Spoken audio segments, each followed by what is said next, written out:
자, 그리고 이제 증인의 의무입니다. 첫 번째, 증인은 출석 의무가 있죠. 출석 의무가 있다. 증인은 증인 적격이 있는 자로서 적법히 소환장을 받은 사람입니다. 소환장 받은 사람. 소환장을 받았기 때문에 출석 의무가 있는 거예요. 만약에 출석할 권리가 있다고 하면 소환장을 받는 게 아니라 통지를 받는 거죠. 근데 소환장을 받는 사람은 출석 의무가 있는 겁니다. 자, 이 출석 의무는 공판기일 뿐만 아니라 준비 절차, 보존 절차 등에게도 인정되고 증인 거부권자는 출석 의무가 없어요. 없다. 뭐 그 점 참고로 좀 봐두시면 되고요. 조문 볼까요? 자, 법원은 소환장 송달, 전화, 전자우편 그 밖에 상당한 방법으로 증인을 소환합니다. 송달만 있는 게 아니에요. 송달뿐만 아니라 전화, 전자우편 그 밖에 상당한 방법으로도 가능하다고 했는데 제가 전 시간에 설명드렸을 겁니다. 피고인과 좀 구별을 하셔야 돼요. 피고인은 이는 소환장 송달만 됩니다. 송달 이것만 됩니다. 그 밖의 방법은 그 밖입니다. 앞조문 앞페이지 가서 찾아보시면 나와 있어요. 그 밖의 방법은 되지가 않는다. 그런 점에서 증인 소환과 차이가 있다고 말씀드렸어요. 자, 증인을 신청한 자는 증인이 출석하도록 합리적인 노력을 할 의무가 있다. 누굽니까 이게? 증인 신청한 자가 누구야? 보통 검사 아닌가? 그치? 검사는 증인 출석하도록 합리적 노력을 할 의무가 있다. 증인이 이 법원 안에 있습니다. 그러면 소환할 필요가 있나요? 법정 안에 와 있는데. 그치? 그러니까 소환함이 없이 신문할 수가 있고. 자, 증인에 대한 소환장은 늦어도 언제까지는 보내라? 24시간 이전에는 보내라 이겁니다. 숫자 알아두세요. 24시간 하루 전에 하루 전에는 아무리 늦어도 하루 전에는 송달이 가야 합니다. 가야 하는데 예외가 있다는 겁니다. 급속을 요할 때는 예외가 있다는 부분. 자, 이거 24시간 색깔 칠하시면 되네요.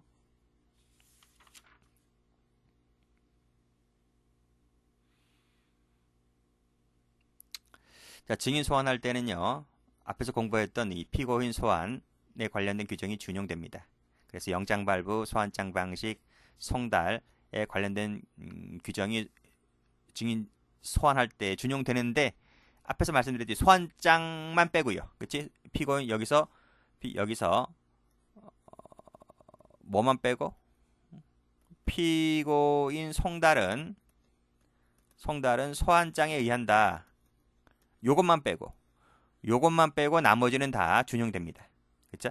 영장 발부, 소환장의 방식 뭐 다 똑같은데 요것만 빼고 그렇습니다.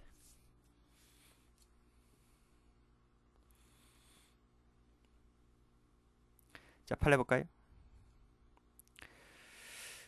자, 형소법이 증인을 법정 출석을 강제할 수 있는 권한을 법원에 부여를 한 취지는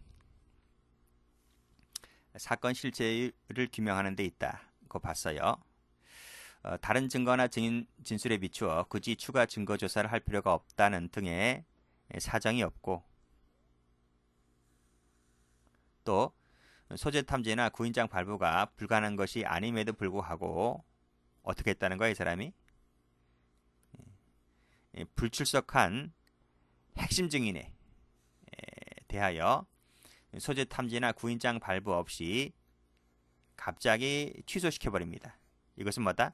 이것은 재량을 벗어난 것이라는 거지. 그래서 이것은 위법이라고 봤습니다. 즉 신청한 증인을 채택 여부는 법원의 재량이긴 하지만 그 재량이 갖고 있다 하더라도 뭐 자유재량이긴 하겠지만 이 사건처럼 추가 증거 조사를 할 필요도 없다는 등의 그런 사정도 없어. 불가능한 것도 아니야.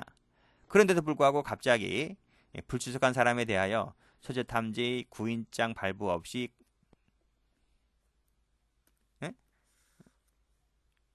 갑자기 취소시켜버리는 것은 재량도 재량이지만 그 재량을 한참 벗어난 재량이기 때문에 당연히 위법일 수밖에 없다는 것입니다. 이 판례도 출제가 많이 되었기 때문에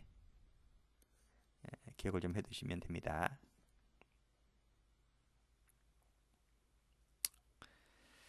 자, 그리고 이런 것도 있네요. 원심 재판 과정에서 증인 소환장을 송달받은 적이 없어요. 그리고 법원에 출석하지도 아니한 공소회의를 구인해 달라는 검사의 신청을 기각한 판결은 적법이라고 봤겠죠? 그치? 자, 동행명령 갑니다. 자, 동행명령. 법원은 필요하다고 인정하면 결정으로 지정된 장소에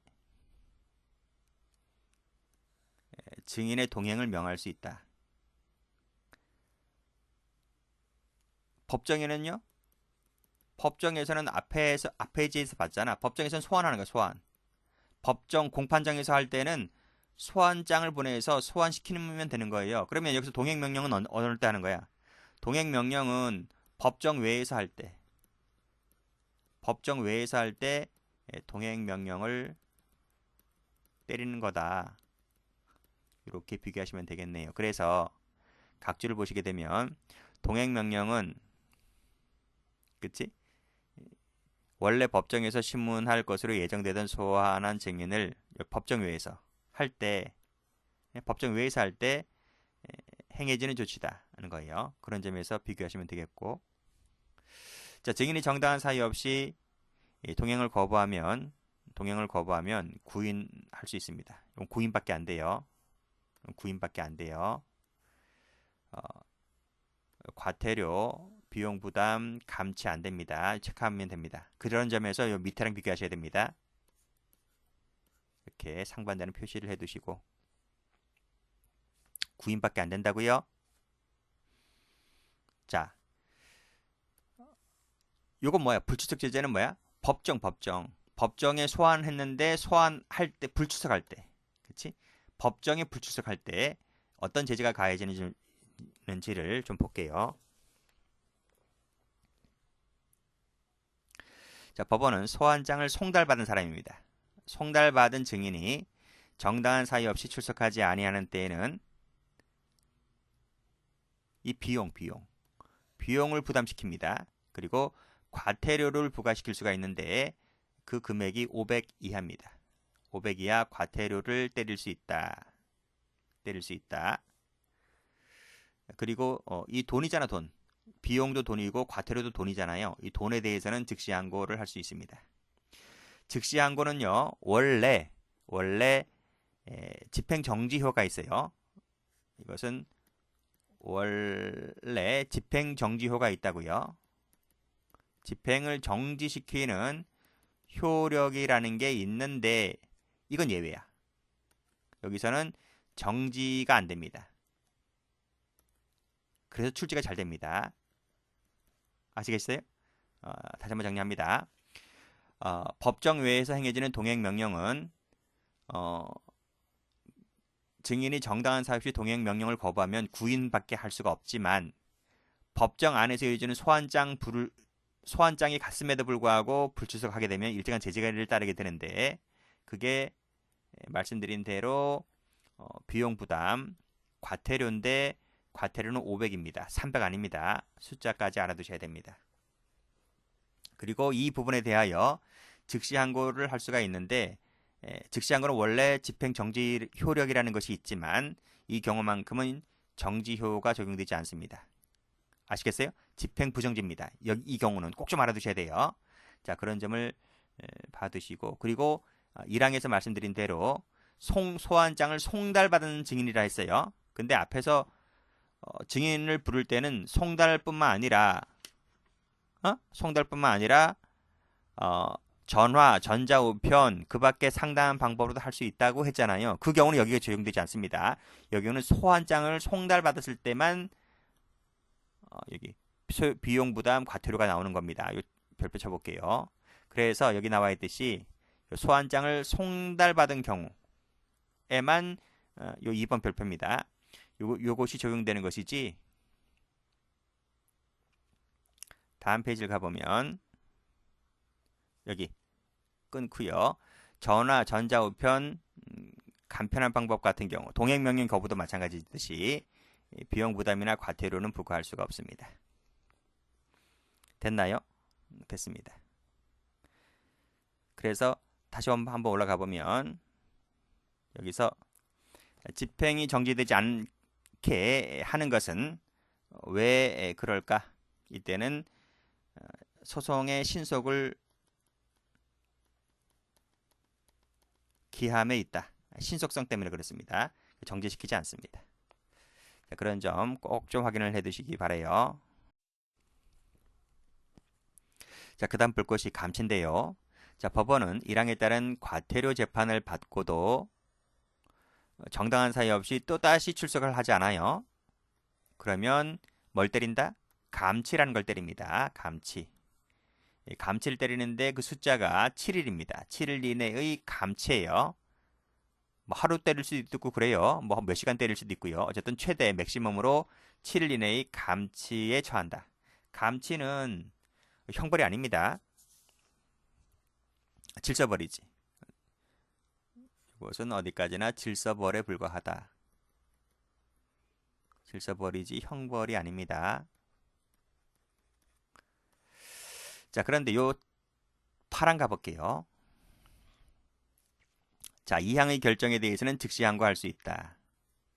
그치? 할 수 있고 여기서도 집행정지 효력이 생기지 않습니다. 즉 1항, 2항 전부 다 즉시 항고할 수 있습니다. 이거 알아두셔야 돼요. 정지 효력이 생기지 않는다. 요 두 가지. 원래는 이거 빼고 다 뭐야? 다 정지가 됩니다. 그런데 이 두 가지만 정지가 안 됩니다. 자, 그리고 나머지 것은 쭉 보시면 되겠고요. 자, 7항 가볼까요? 법원은 감치 재판을 받은 증인이 감치의 집행 중에 증언을 했을 때, 그치? 증언했을 때는 즉시입니다. 즉시. 여기 즉시 그 결정을 취소하고 석방하면 됩니다. 자, 됐고요. 자, 그리고 규칙이네요. 규칙. 감치 재판 절차는 법원의 감치 재판 개시 결정에 따라 개시가 되고 사유가 발생한 날로부터 20일 지난 때는 개시 결정을 할 수가 없다. 그냥 보시면 되겠고요. 그리고 여기 3항을 가보면 요 감치 재판 개시 결정 있죠? 그쵸? 요 개시 결정에 대해서는 불복이 안 된다는 것까지 뭐 2항도 있는데 뭐 요거 1항 정도만 받으시면 되겠습니다. 그냥 같이 그어요. 같이 이렇게 그어버리면 되겠네. 두 가지는 다 불복이 안 된다. 됐고, 자, 그랬음에도 또 안 나와요. 또 소환에 응하지 않습니다. 응하지 않으면 마지막으로 할 수 있는 것이 구인입니다. 구인. 구인을 할 수가 있다. 이때 구인할 때 피고인 구인 관련된 규정이 준용됩니다. 그 준용 규정이 바로 여기 나와 있습니다. 그럼 제일 먼저 뭘 한다고요? 제일 먼저 불출석 제재 여기 나와 있나? 여기 나와 있네. 불출석 제재에 관련해서 제일 먼저 하는 것이 과태료 부과죠. 과태료를 먼저 부과를 해보고 과태료를 재판을 받고도 또 출석하지 않으면 그때는 감치를 때리고 감치를 때리고 때리는데 뭐 때리는 건 때리는데 안 나와요. 그래도 안 나와요. 그러면 이제 마지막으로 할 수 있는 것이 구인입니다. 구인.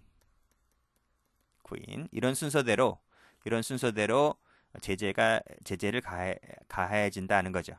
그러면 처음부터 그냥 구인장 때리면 안 돼? 뭐 이거 과태료 뭐 감치 이런 거 다 필요 없고 그냥 구인장 때리면 안 됩니까? 가장 마지막에 하는 게 왜 이 구인장을 가장 최후 맨 마지막에 돌렸을까요? 이게 구인장 때리는 게 능사가 아니잖아요. 증인을 부른다라고 하는 것은 그 증인의 말을 듣고 싶은 거잖아요. 그러면 자발적으로 나오게 하는 게 제일 좋지 않나요? 안 나온다고 해서 억지로 막 짐승 끌듯이 소 질질 끌듯이 강제로 끌고 나와서 불어라 하면 걔가 붑니까? 안 불지. 걔도 사람인데. 그렇기 때문에 일단은 가장 약한 제재부터 일단 순차적으로 해나간다는 거지. 그래도 안 나오면 마지막에 구인밖에 없다는 겁니다. 그래서 구인을 가장 마지막에 배우는 겁니다.